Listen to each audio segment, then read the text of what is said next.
Ever pondered on the secret to crafting the perfect pasta salad with mayo?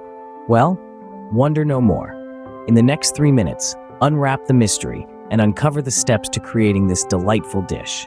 First things first, gather the ingredients. You'll need about 2 cups of cooked pasta, a cup of mayonnaise, a handful of diced bell peppers, a cup of chopped cucumber, a 1/4 cup of finely chopped red onion, and a sprinkle of salt and pepper to taste. Remember, the fresher the ingredients, the more flavorful your salad will be. The magic starts with the pasta. Cook your pasta of choice until it's al dente, tender but still firm to the bite. Drain it and set it aside to cool.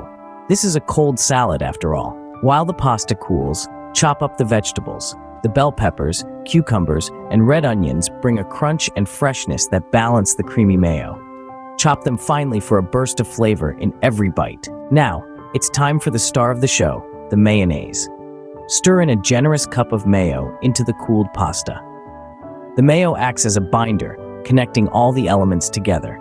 It's the glue that holds the pasta and veggies together, and it's what gives this salad its creamy, comforting character. After the mayo, toss in the chopped veggies. Give everything a good mix until the pasta and vegetables are well coated in the mayo. Remember, mixing is key here. You want to ensure every single piece of pasta and every tiny vegetable bit gets a good slather of mayo. Once everything is well mixed, season the salad with a sprinkle of salt and pepper. This is your final chance to adjust the flavor, so taste and season accordingly. And voila, you've just learned how to make the perfect pasta salad with mayo. It's as easy as cooking some pasta, chopping up some veggies, stirring in some mayo, and seasoning to taste. It's a simple dish, but the flavors are anything but.